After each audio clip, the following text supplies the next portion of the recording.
بطائرتنا المسيرة. يمكنكم رؤية ذلك، ها هو مكتوب هنا: بوكويو ورومي مطلوبان منكم أنتم بالخارج.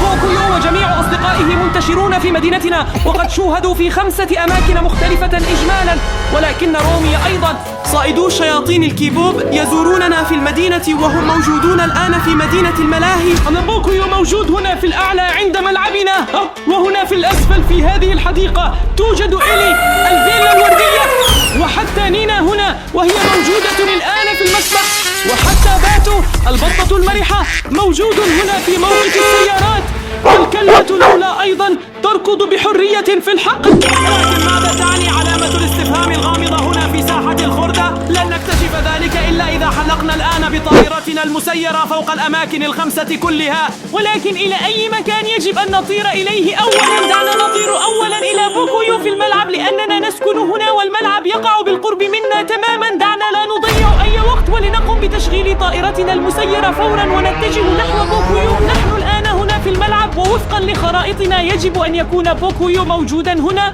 يمكننا أن نتعرف عليه بسهولة، فهو يرتدي دائما قبعة زرقاء وبدلة زرقاء، وأنتم جميعا تعرفون بوكويو. ها هو ذا وهو يلعب، إنه يستمتع حقا في الملعب، يضحك، يقفز، كل شيء على ما يرام. يبقى السؤال فقط: هل رومي قريبة أيضا؟ كانا يريدان أن يلتقيا. سنطير فوق هذا الملعب بأكمله ونبحث الآن عن رومي. الخبر الجيد هو أن خريطتنا صحيحة، لقد كانوا محظوظين حقا لأننا وجدنا بوكويو بهذه السرعة. لهذا ضعوا إعجابنا الآن وشاهدوا فيديونا للنهاية حتما، وإن لم تكن مشتركا فاشترك بقناتنا. نحن في البداية فقط. رومي من صائدي شياطين الكيبوب لا يزال مفقودا. سأكمل الطيران وأنتم راقبوا ببطء. ها هو بوكويو، ها هو مجددا، وهو يواصل اللعب في الملعب. إنه يستمتع كثيرا، لكن رومي مفقود. صحيح، إنه يلعب بمفرده تماما. رومي أرادت أن تلتقي بوكويو، لهذا نحن هنا في بداية الفيديو رأيتم ذلك. الاثنان مطلوبان. سنواصل التحليق فوق الملعب الآن. ربما رومي لا تزال في مكان قريب يمكنكم رؤيته. أنا بطائرتنا المسيرة عاليا جدا بالفعل، من الأعلى لدينا منظر أفضل بكثير. هذا عال جدا حقا، يمكننا أن نرى به الملعب بأكمله. حسنا، لكنني لا أجد أحدا هنا توجد زلاقة صغيرة فقط. ربما رومي يتزحلق الآن، لا نعرف. الزلاقة فارغة تماما ولا أحد يختبئ فيها أيضا. يا للأسف، بوكويو ينتظر رومي بفارغ الصبر. سنطير أبعد. ربما تكون هنا عند الزلاقة الكبيرة على الصقالة الضخمة. فكرة جيدة جدا. إذا دعونا نتحقق هناك مباشرة. هل رومي موجودة؟ هل ترون أي شيء؟ أنا لا أرى أحدا، لا يوجد أحد بالداخل على الإطلاق، وبوكويو أيضا ليس موجودا بعد الآن. ماذا؟ هل بوكويو ذهب الآن؟ ربما يختبئ بوكويو داخل الزلاقة. إذا دعونا الآن ننظر بطائرتنا المسيرة داخل الزلاقة. يمكنكم رؤية الفتحة هنا. سأحاول الآن أن أدخل بطائرتنا المسيرة ببطء شديد إلى الزلاقة من أجلكم. بوكويو، هل أنت هنا؟ لا أرى شيئا. هل ترون شيئا؟ لا، أنا أيضا لا أرى شيئا. انتبه جيدا يا جماعة، هل رأيتم هذا؟ أين اصطدمت هذه المرة مرة أخرى؟ لقد اصطدمت بشجرة ما، كادت طائرتنا المسيرة أن تسقط. هذا لا يجوز أبدا. لكن بوكويو ليس هنا بعد الآن، ورومي ليست موجودة أيضا. لم نرى رومي على الإطلاق حتى الآن. ماذا نفعل الآن يا ترى؟ ليس لدي أي فكرة على الإطلاق. دعنا نطير إلى الجانب الآخر من الملعب. هاتفك يرن وبوكويو يتصل بك، يجب أن تجيب عليه حتما. أريد أن أعرف ماذا سيقول بوكويو. مرحبا بوكويو، كيف حالك؟ مرحبا، أنا بوكويو. في الحقيقة كان من المفترض أن تلعب رومي معي اليوم في الملعب، لقد وعدتني بذلك. كنا نريد أن نتزحلق ونتأرجح ونضحك كثيرا. وصلت في الموعد تماما، بل حتى أبكر قليلا. انتظرت وانتظرت، كنت أسمع كل صوت، وفي كل مرة كنت آمل أن تظهر من الزاوية، لكنها لم تحضر. الآن الملعب هادئ وكل شيء يبدو غريبا وغير صحيح. اللعب بمفردي لا يجلب أي متعة. لا أعرف حقا ماذا يجب أن أفعل. ربما نسيتني رومي، أو ربما حدث لها شيء ما. هذا يجعلني أشعر بالخوف وأصبح حزينا جدا عندما أفكر في ذلك. أرجوكما، هل تستطيعان مساعدتي؟ تستطيعان معرفة أمور لا أستطيع أنا معرفتها. إذا كنتما تعرفان أين رومي، أو إذا كانت بحاجة للمساعدة، فأخبراني من فضلكما. أريد فقط أن تعود لنلعب معا. أغلق الخط. هل سمعتم ماذا قال؟ أرادت رومي أن تلتقي بوكويو، لكنها للأسف لم تأتي أبدا.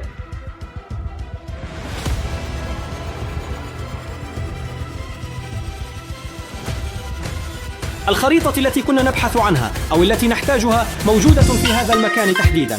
في مدينة الملاهي بالأعلى. بوكويو هنا في الملعب، لكن رومي في مدينة الملاهي في الطرف الآخر من المدينة. سنطير الآن مباشرة بطائرتنا المسيرة إلى رومي في مدينة الملاهي. نحن الآن نبحث عن رومي، ووفقا لخرائطنا رومي هنا في مدينة الملاهي هذه. نأمل أن نجد رومي. لقد سمعتم جميعا بوكويو على الهاتف، إنه يريد بشدة أن يلتقي برومي. ابقوا أعينكم مفتوحة. I love you.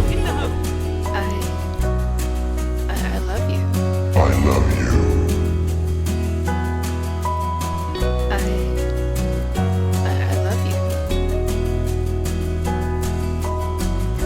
الحب من المعدة، ورومي التقت بجينو للتو. الآن علينا أن نلاحقها بطائرتنا المسيرة لنعرف إلى أين تذهب. انظر، كانت هناك سيارة شرطة للتو. هل تعتقدون أن الشرطة تبحث عن رومي بالفعل؟ ليس نحن فقط من نبحث عن رومي، بل الشرطة أيضا، لأنه بوكويو ورومي أرادا اللقاء. يا جماعة حطوا لايك الآن، لازم نتأكد أنه رومي وبوكويو يتقابلوا. سمعتوا بوكويو بالتليفون شو حكى؟ في الأصل كانا الاثنان قد اتفقا على اللعب، لكن بوكيو كان وحيدا تماما في الملعب. وهنا رومي تلتقي بجينو ببساطة. سنتبع هذه السيارة الآن ونأمل أن تقودنا هذه السيارة إلى رومي، لأنها هربت. علينا أن نرى الآن ما الذي يخطط له الاثنان حقا. يجب أن يكون ضروريا بطريقة ما أن تتذكر رومي ذلك الآن. انتظر لحظة، لقد رأيت شيئا للتو في هذا المنزل. أنا أدير الكاميرا بعيدا الآن حقا في ذلك المنزل. شباب لازم نطير هناك، يمكن رومي هناك.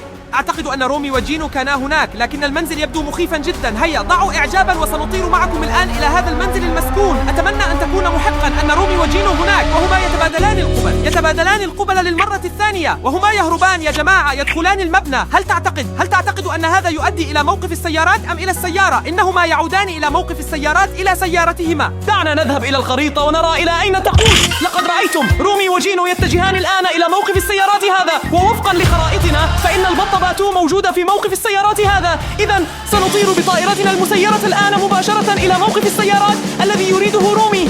رومي وجينو يجب أن يكونا هنا في موقف السيارات، لكن لا توجد أي سيارات على الإطلاق. ووفقا لخرائطنا يجب أن يكون الكلب باتو هنا أيضا. البطة دائما ترتدي هذه القبعة الخضراء الرائعة، لكنني لا أرى أحدا. لا رومي هنا ولا جينو ولا باتو، لكنهم ركضوا مباشرة إلى المنزل نحو السيارة. لقد رأيتموه جميعا. إذا لم يكن الأمر كذلك يرجى الترجيع ومشاهدته مرة أخرى.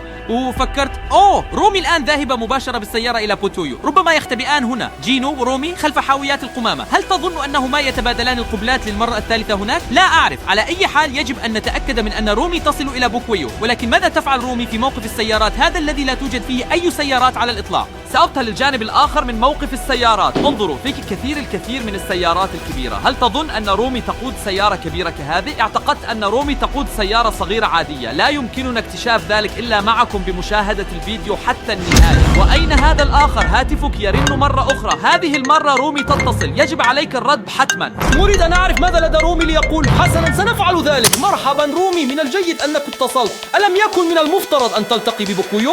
أفعلت؟ لقد ارتكبت خطأ فظيعا. لقد نسيت تماما أنني كان من المفترض أن ألتقي ببوكوجو في الملعب اليوم. كنا قد اتفقنا على ذلك. كنا نريد أن نلعب معا، نضحك ونستمتع بعد الظهر، وأنا ببساطة لم أحضر. أشعر بالسوء الشديد حيال هذا.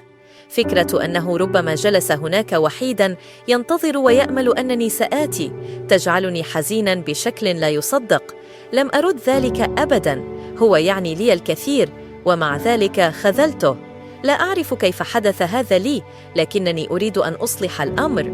سأتوجه الآن فوراً إلى الحقل بجانب الملعب. ربما لا يزال هناك، ربما ينتظرني. آمل ذلك بشدة. إذا وجدته سأعتذر له. سأخبره أنني آسف جداً، وأنني لم أنسه لأنه غير مهم، بل لأن كل شيء كان في فوضى عارمة. أرجوك، أتمنى أن يكون بوكوجو لا يزال موجوداً هناك.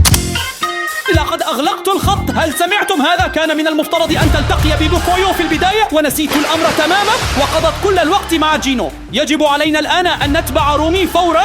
تريد الذهاب إلى بوكويو فورا. لقد سمعتم رومي، هي الآن تتجه للحقل، لكن الكلبة لولا فقط هناك. سنتبع رومي بطائرتنا المسيرة على أي حال. ربما بوكويو أيضا في طريقه إلى الحقل. إذن لن نضيع الوقت ونطلق الطائرة المسيرة فورا. كلنا نريد أن تلتقي رومي ببوكويو. لقد سمعتم رومي على الهاتف. تشعر بالسوء وتذهب مباشرة إلى الحقل، وفي هذا الحقل تريد أن تلتقي ببوكويو ليلعبا معا، لكن حسب خريطتنا الكلب لولا موجود هناك أيضا. نحن الآن هنا في الحقل بطائرتنا المسيرة. ابقوا أعينكم مفتوحة بحثا عن بوكويو ورومي ولولا. ضعوا إعجابا الآن، يجب أن يلتقوا أخيرا، لكن إلى أين يجب أن نطير؟ يمين أم يسار؟ أنا لا أعرف، لكن الحقل مثالي للقاء. سنطير الآن على طول الطريق الذي تأتي منه كل هذه السيارات. ربما يأتي رومي وجينو أيضا بالسيارة إلى الحقل. هما بالفعل في السيارة الآن. يجب أن يسلكا الطريق المؤدي إلى الحقل. لا تنسوا الإعجاب. أنا متشوق جدا لرؤية رومي وبوكويو يلتقيان لأول مرة. هذا هو اللقاء الأول عالميا. هذا رائع جدا ومثير للإعجاب. نحن نطير الآن في هذا الاتجاه. أوه لا، تلك رومي وهي وحدها وتسير في الشارع. هذا يعني أن جينو لم يعد موجودا. هذا يعني أن رومي ذاهبة حقا إلى بوكويو الآن. هذه علامة جيدة أننا سنرى اللقاء أخيرا. لكنكم سمعتم رومي أيضا لقد نسيت تماما أنها اتفقت مع بوكويو على اللعب. لقد نسيت الوقت ونسيت اليوم أيضا. الآن نأمل أن يكون بوكويو موجودا في الملعب. نحن نطير على طول الشارع. نحن نبحث الآن فقط عن بوكويو يا جماعة. لكن أين ذهب رومي؟ فكرة جيدة. سنطير الآن مباشرة إلى الأمام. الحقل هناك بالضبط. رومي أراد أن يلتقي ببوكويو في هذا الحقل تحديدا. إذا نأمل أن يتم هذا اللقاء بالفعل الآن. وسأطير الآن مباشرة على طول الطريق إلى الحقل مباشرة. يمكنكم أن تروا لا يوجد سوى طريق واحد وهو يؤدي مباشرة إلى الحقل. وها هي سيارة قادمة أيضا. أماذا لو بوكويو ذهب بالسيارة إلى هناك؟ أو جينو كان بالسيارة وأنزل رومي للتو؟ نحن نطير الآن تماما حيث تهبط السيارة. ها هما رومي وبوكويو يلتقيان ويستمتعان. يا جماعة ضعوا إعجابا الآن. لقد نجحنا حقا في رؤية اللقاء بطائرتنا المسيرة. يا جماعة بوكويو ورومي لكنهما يهربان. إلى أين ذهبا؟ لا أعرف. إلى أين ذهبا؟ إلى عمق الحقل. ضيعتهم، لم أعد أجدهم. أين ذهبوا الآن؟ لقد فرحت جدا لأننا رأينا رومي وبوكويو لدرجة أنني ضيعتهم. لقد تعانقا حتى. يا جماعة يجب أن... لا، هنا سيارة. لماذا السيارة ملونة؟ هذه بالتأكيد سيارة بوكويو وأصدقائه. ورومي موجودة هنا أيضا. سنتبع هذه السيارة الملونة. هذا ليس طبيعيا. لا، هذا حقا ليس طبيعيا. هذه لا يمكن أن تكون إلا سيارة رومي. هل رأيتم من قبل سيارة ملونة هكذا تغير ألوانها؟ لا، لم أرى سيارة كهذه من قبل أبدا. أنتم بالتأكيد لا تعرفون ذلك أيضا. لكن السيارة بدأت تفقد لونها ببطء شديد. نعم، ولكن لماذا يحدث هذا في الواقع؟ أنا لا أفهم هذا الأمر. دعنا نعود مباشرة إلى الخريطة. إلى أين ذهب رومي وبوكويو الآن؟ ربما ذهبا إلى إيلي الفيل في حديقة الحيوان، أو ربما إلى نينا في المسبح. والآن ضعوا إعجابا جميعا، لأنه عند 10,000 إعجاب سنطير هنا إلى هذا الصندوق الغامض الذي يحمل علامة استفهام. سنطير الآن مباشرة إلى المسبح، ونأمل أن نجد هناك بوكوجو ورومي ونينا. نحن الآن هنا في المسبح الخارجي، ونأمل أن نجد بوكوجو ورومي. لكن وفقا لخريطتنا من الممكن أن تكون نينا موجودة هناك أيضا. لذلك يا مشاهدينا الأعزاء في الخارج ابقوا أعينكم مفتوحة جيدا. سيكون ذلك رائعا جدا بالطبع لو التقت نينا وبوكوجو ورومي معا. ها هما باتو وإيلي. ها هو الفيل الوردي وتلك البطة ذات القبعة الخضراء، وهما يلهوان في الماء. إنهما يستمتعان حقا. إنهما بالفعل في حوض السباحة. أنتم تعلمون البطة تحب الماء وتستمتع مع الفيل وخرطومه باتو وإيلي. لم أكن لأصدق أننا سنراهم أيضا في هذا الفيديو اليوم. هل سيجتمع الجميع حقا الآن؟ حتى باتو وإيلي، باتو، إيلي، بوكويو ورومي. يا جماعة هذه أسماء كثيرة وصعبة. ونينا قد تكون موجودة أيضا. إذا رأينا نينا يجب عليكم بالتأكيد أن تضغطوا إعجابا. سنحلق الآن بطائرتنا المسيرة فوق المسبح كله ونبحث عن نينا. لكنكم ترون لم يكن هنا أحد غير باتو وإيلي. لا، لكنهما رائعان. لا، شو هذا الآن؟ هل رأيتم ذلك؟ كان هناك شخص، ما كان هناك شخص. رجعوا، كانت بطة على ما يبدو. هل كان هذا باتو الذي حلق مرورا؟ ماذا؟ هل تستطيع البطة الطيران؟ طبعا البطة تستطيع الطيران. لابد أنه كان باتو. لكن ليش بيطير باتو الآن من المسبح؟ ربما يريد تدمير دروننا. لا، ما أصدق ذلك. باتو دائما لطيف وودود. حسنا، سنواصل الطيران. أبقوا أعينكم مفتوحة. سنبحث عن رومي الآن بالتأكيد. ماذا؟ أين أصبح هذا الآن؟ هل تسمعوا هذا؟ لقد وصلنا إلى 10,000 إعجاب، وبما أنكم جميعا بفضل جهودكم أعطيتم 10,000 إعجاب سنطير الآن فورا إلى هذا الصندوق الغامض الذي يحمل علامة استفهام. نحن الآن هنا بطائرتنا المسيرة في ساحة الخردة، وعلى خريطتنا كانت العلبة الغامضة وعليها علامة استفهام. فماذا يمكن أن يعني هذا الآن؟ ولكن شكرا جزيلا على 10,000 إعجاب، لأننا أخيرا نستطيع الطيران إلى هناك. أنا متحمس جدا لأعرف من هي الشخصية الغامضة التي تنتظرنا هنا في ساحة الخردة. علامة الاستفهام ليست شخصا بالطبع، لذا سيصبح الأمر مشوقا جدا الآن. ربما يكون شيئا آخر تماما. سنجوب ونستكشف ساحة الخردة بأكملها معكم. هناك روميو وبوكويو. أكن لأتوقع هذا أن روميو وبوكويو يلتقيا هنا في مكب النفايات. ماذا يفعلان يا ترى في مكب النفايات؟ سنبحث في مكب النفايات بأكمله، ربما نجد المزيد من الأشياء الغامضة. لكن هناك الكثير من الأماكن الأجمل في الحقول أو في المسبح. ماذا يفعلون في ساحة الخردة؟ يجب علينا أن نتبع هذا الدليل. على خريطتنا لم تكن العلبة الغامضة التي عليها علامة استفهام موجودة عبثا. هذا لا يعني إلا أن هناك المزيد قادم، لذلك ابقوا معنا بالتأكيد. لكنني لا أرى أحدا، وكأن روميو وبوكويو قد هربا. لا يوجد أحد هنا أيضا. علينا تفتيش ساحة الخردة بأكملها. سنفعل ذلك الآن، ويمكنكم الاستمرار في الإعجاب حتى لو وصلنا ل10,000 إعجاب. ربما نجد هناك أيضا باتو ونينا والآخرين جميعا، أو إيلي الفيل الوردي. هذه فكرة جيدة، لكن حتى الآن لم نجد سوى بوكويو ورومي. لقد حلقت الآن بطائرتنا بدون طيار في حاوية الخردة هذه، لكن لا يوجد هنا سوى القمامة. هل تعتقد أن شخصا ما قد اختبأ بداخلها أو هنا في الشيء الأخضر؟ لكن هنا لا يوجد سوى خردة في كل مكان، لذلك هو ساحة خردة أصلا. كنت سأقول ذلك للتو. هذا منطقي، إنها ساحة خردة. سنواصل البحث. وجدنا بوكويو ورومي هنا، لقد كنا محظوظين جدا بذلك. لكن هل هما الاثنان الوحيدان الموجودان هناك، أم أن هناك الكثير والكثير غيرهما؟ تخيل لو لم يكن هناك بوكويو أو رومي فقط. ماذا لو جاء جينو فجأة أيضا؟ سنطير فوق كل شيء. لا تغلقوا الفيديو وشاهدوه حتى النهاية. المهم أن يكون هناك رومي، بوكويو، باتو وإيلي، الأربعة كلهم، ويرقصون ويستمتعون. إنهم يقضون وقتا ممتعا حقا في ساحة الخردة هذه. ترونهم، باتو، بوكويو، إيلي ورومي، إنهم يستمتعون حقا. ساحة الخردة هذه لابد أنها مليئة بالسحر. هذا مؤشر جيد جدا. وانظروا إلي، هنا في كل مكان لا توجد سوى حاويات قمامة، ولكن أيضا جرافة كبيرة جدا. سأطير أقرب، ربما نتمكن من النظر داخل الجرافة. ربما يريد رومي قيادة الجرافة اليوم، لا أظن ذلك. ألم ترى كم استمتع الأربعة ورقصوا رقصا رائعا جدا؟ سأستكشف كل شيء معكم. أنا متحمس جدا. لماذا كان هنا صندوق غامض بعلامة استفهام؟ هل يجتمع الجميع من بوكويو الآن في ساحة الخردة السحرية هذه؟ تخيل أن كل صائدي شياطين الكيبوب سيأتون أيضا، وسيقيمون بعد ذلك حفلا موسيقيا هناك. نحن نغادر الآن، لكن لا تغلقوا. شاهدوا الفيديو بالتأكيد حتى النهاية واتركوا إعجابا. أنا متشوق حقا الآن لأرى إن كنا سنلتقي بأحد آخر. سأطير معكم ببساطة إلى الطرف الآخر من ساحة الخردة هذه. هناك ترون ذلك. هذا هو الطرف الآخر، أو بالأحرى مخرج ساحة الخردة. هنا سنطير الآن إلى اليمين، ثم سنرى إن كنا سنجد أي شخص أو أي شيء هناك. هذا كبير حقا. ساحة الخردة إنها تستمر ببساطة. ربما نجد أيضا الصندوق الذي عليه علامة استفهام. نعم، ستكون حينها صندوق غموض رائع حقا. هنا ترونهم، هنا رومي، بوكويو، باتو وإيلي، وهم يرقصون ببساطة. يستمتعون وكأنهم غير مراقبين ببساطة. يرقصون طوال اليوم في ساحة الخردة. هذا رائع حقا، لكنك كنت محق. هناك أماكن أجمل بكثير من الرقص في ساحة الخردة. ربما هذا مكان سحري حيث يلتقون دائما ليرقصوا وحدهم. هل تسمع الرنين؟ يا أحدهم يدق جرس بابنا. هل تستطيعون سماع ذلك؟ سايرن هيد يقاتل رومي من كيبوب ديمون هانترز. لقد رأيتم ذلك للتو. تمكنت رومي من الهروب من سايرن هيد وتختبئ في أحد هذه الأماكن الخمسة. في كل من هذه الأماكن الخمسة يختبئ سايرن هيد ويريد أن يؤذي رومي. يوجد سايرن هيد مختبئ هنا عند المصنع. يوجد سايرن هيد آخر هنا في الأعلى في المختبر. حتى القرية تتعرض لهجوم من سايرن هيد. يوجد سايرن هيد آخر مختبئ في موقف السيارات، وآخر داخل السيرك. سنراقب اليوم جميع الأماكن الخمسة بالطائرة بدون طيار لإنقاذ رومي. للأسف لا نعرف في أي مكان تختبئ رومي من سايرن هيد الشرير. رومي هنا وحده تماما في الشارع ويحتاج إلى مساعدتكم. اتركوا الآن جميعا إعجابا حتى نتمكن من إنقاذ رومي وإيقاف سايرن هيد. واشتركوا الآن في قناتنا لأن الاشتراك على يوتيوب مجاني تماما. تختبئ رومي الآن. ربما تختبئ رومي هنا في هذا الموقف لأن البوابة مفتوحة. دعونا نطير الآن بهذه الطائرة بدون طيار إلى الموقف ونوقف سايرن هيد الشرير. هنا في الأمام يوجد موقف للسيارات ويمكنكم رؤيته.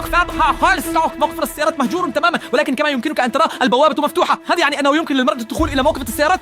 لكني لم أرى رومي الآن، وكما تعلمون رومي تختبئ في مكان ما من سايرن هيد الشرير، لكنها يمكنها أيضا أن تذهب إلى الشارع. سيكون ذلك أيضا مخبأ رائعا من سايرن هيد. هنا أيضا شارع ضخم ولا يمكننا أن نتجاهل سايرن هيد. سايرن هيد كبير جدا، فهو يبرز حتى فوق أكبر ناطحة سحاب، خاصة أن هذا هو سايرن هيد الكبير جدا، إنه أكبر من أكبر مبنى هناك. نحن نواصل الطيران. سايرن هيد على الشارع، أنتم ترونه إنه يتجول هناك. ماذا يفعل هناك بالضبط؟ هناك عند موقف السيارات على الشارع. إنه صاخب ومزعج جدا. هذا الصوت من سايرن هيد، أنا ببساطة لا أحبه، وهو دائما نفس الصوت. بمجرد أن تسمع هذا الصوت تعرف أنه سايرن هيد وهو في مكان ما قريب. يا جماعة علينا أن نكون على بالتأكيد إنقاذ رومي من سايرن هيد الشرير. لهذا السبب نقرتم على هذا الفيديو. إنه جنون أن سايرن هيد عاد فجأة من العدم. لا أعرف أيضا ما الذي يحدث هنا، وأنتم ترون هنا تيستات نينين. ماذا يفعلون؟ إنهم يقاتلون. لا، إنهم يقاتلون. زوي وسايرن هيد. زوي هزمت من قبل سايرن هيد. رومي فاز في المعركة الأولى ضد سايرن هيد، لكن المسكينة زوي. السؤال هو ماذا تفعل زوي هناك أصلا؟ كنا نظن أن رومي هناك. ثم يكون رومي أيضا في مكان قريب إذا كانت زوي موجودة هناك أيضا. ربما أرادوا أن يلتقوا، ربما أرادت زوي ورومي أن يلتقيا هناك في موقف السيارات. نحن نواصل الطيران وأنتم تراقبون رأس صفارة الإنذار الشرير أو رومي. أنتم جميعا تعرفون كيف يبدو رومي. حتى لو خسرت الزوي. هناك رومي، هناك رومي وهي تقاتل مرة أخرى ضد سايرن هيد. يا إلهي رومي ستنجحين للمرة الثانية، سوف تفوزين من أجل كيبوب ديمون هانترز. رومي لنذهب. إنها تبدو بحالة جيدة. نعم لقد نجحت، لقد هزمت سايرن هيد للمرة الثانية حقا، لكنها تهرب. بالطبع كانت تلك انتقاما لزوي. اتبعوها. أين ذهبت رومي؟ أين ذهبت؟ لا أعرف أيضا أين ذهب سايرن هيد. هذه الكثير من الأبواب والكثير من المباني، يمكن أن تكون رومي في أي مكان. لقد رأيتم ذلك. لقد قاتلت رومي للتو بسيفها ضد سايرن هيد، قفزت عاليا وضربت سايرن هيد رائع. يا جماعة ضعوا إعجابا الآن لأن رومي استطاعت الانتقام لزوي. حسنا، لكن أين ذهب؟ يجب أن تكون في مكان ما. أنتم تعرفون كم هو كبير. هناك في الخلف ليس موجودا أيضا. كان يجب أن نراه من عدة كيلومترات. 3؟ ماذا؟ هناك 3 مختلفون؟ ترونها في الخلف بعيدا. كنت أعتقد أنه يوجد دائما واحد كبير فقط، والآن هناك 3 منهم، جميعهم يركضون في هذا الحقل. هل تعرف ماذا يعني وجود 3 سايرن هيدز؟ لا أعرف. إنهم أقوياء جدا. لا يمكن لصائدي الشياطين الكيبوب أن ينجحوا بمفردهم. نحتاج إلى دعمكم، مساعدتك. عليك الآن الاشتراك في قناتنا. من فضلك اشترك الآن في قناتنا. وضع إعجابا لأن رومي لديها فرصة ضد سايرن هيد واحد، لكنها ليس لديها فرصة ضد 3 سايرن هيد. لهذا السبب اضغطوا إعجاب على هذا الفيديو. من فضلكم اضغطوا إعجاب الآن. فقط بهذا الإعجاب ممكنك إنقاذ رومي. نحن نواصل الطيران. أصدقاء يجب أن تكون رومي مختبئة هنا في مكان ما، لأن رومي هزمت سايرن هيد وتختبئ مرة أخرى لتضرب مجددا، لأن هناك 3 سايرن هيد، خاصة إذا كان الآن 3 سايرن هيد يقاتلون رومي، فمن المحتمل أن تخسر رومي. رومي تحتاج إلى دعم كبير، الكثير من الحب والكثير من الإعجابات. بالتأكيد حنقوم بدعم رومي. دعنا نلقي نظرة على الخريطة، ربما تختبئ في مكان آخر. بالطبع خريطتنا. المسكينة زوي خسرت ضد سايرن هيد في موقف السيارات. دعونا نطير الآن مباشرة إلى المصنع، لأن موقف السيارات متصل بالمصنع. هذه فكرة جيدة جدا، لذلك سنطير الآن بطائرتنا بدون طيار مباشرة إلى المصنع. ها هي المصنع أمامنا وسنطير معكم مباشرة إلى هناك. نأمل أن نجد رومي، ولدينا فرصة جيدة لأنكم يمكنكم أن تروا أن المصنع ليس كبيرا مثل قرية كاملة. وهنا أيضا لا يوجد أي شخص يا جماعة. هذا يعني أن سايرن هيد قريب من هنا، لكن هناك أماكن اختباء جيدة جدا. يمكنك الاختباء هنا في كل زاوية بشكل جيد جدا. هل تسمع ذلك؟ أستطيع سماع سايرن هيد بصوت خافت. يجب أن يكون قريبا. أنتم تسمعون ذلك؟ يجب أن يكون سايرن هيد هنا في مكان ما. نأمل ألا يكون عند. هناك رومي وجينو يركضون في اتجاهات مختلفة. هل رأوا ربما سايرن هيد؟ إنهم يسمعونه مثلنا، نحن نسمعه أيضا. واحد يركض إلى اليسار والآخر يركض إلى اليمين. نعم، لكن ماذا نفعل الآن؟ من يجب أن نتبع الآن؟ جينو أو رومي؟ نحن نتبع رومي. هذا الفيديو يسمى سايرن هيد ضد رومي. يجب أن ننقذ رومي. صحيح، ورومي قد فاز بالفعل مرتين ضد سايرن هيد في القتال، وفي فيديو آخر لنا ركض جينو إلى ميرا، ربما يذهب إليها مرة أخرى الآن. صحيح، بدت تبادل القبلات هناك، لذلك صاروا في طرق منفصلة. هذا يعني أننا سنتبع رومي بالتأكيد، لأن جينو بالتأكيد جين ميرا اللعنة. هذا يعني أننا سنتبع رومي بالتأكيد، لأن جينو لديه ميرا. صحيح، ورومي وحدها تماما كما هو الحال على الخريطة، وحدها تماما في الشارع. أين ذهبت؟ أين ذهب سايرن هيد؟ لا أعرف، لكن انظر إلى المصنع، إنه أكبر مما كنت أعتقد. هناك سايرن هيد مرة أخرى هنا في الخلف عند المصنع في الحقل. كم هو كبير، إنه ضخم. هل من الممكن أنه نما حتى في هذه الفترة؟ أو هل هذا شخص آخر؟ هذا ممكن حق. ارجعوا قليلا، شاهدوا الفيديو مرة أخرى من البداية. لقد أصبح أكبر. في البداية كان رأس الصفارة بهذا الحجم والآن أصبح أكبر. كيف يمكن أن يكون ذلك؟ ربما تختار رومي هنا في هذه الحاوية البرتقالية، إنه مخبى جيد. هكذا سأفعل. حاوية صغيرة لا يراها سايرن هيد، هناك فقط خشب بالداخل يا جماعة. ماذا سنفعل الآن؟ عند الجسر يجب أن تكون رومي في مكان ما، لقد كانت هناك للتو مع جينو. دعنا نذهب إلى الخريطة. يجب أن نشوف الآن أين ذهب جينو وأين ذهبت رومي. لدينا الكثير من الأماكن التي يجب أن نغطيها بالطائرة بدون طيار، لكن في كل مكان يوجد سايرن هيد، يجب أن نكون حذرين. تأتون معنا، نحن ذاهبون الآن إلى الخريطة. ميرا وجينو ركضا للتو في اتجاهات مختلفة، لا نريد أن يركض جينو في اتجاه ميرا، لقد تبادلا القبلات من قبل. هذا يعني أن سايرن هيد يمكنه الآن مهاجمة جينو وميرا أيضا. آمل أننا لسنا متأخرين، لذلك نبدأ الطائرة بدون طيار في 3 2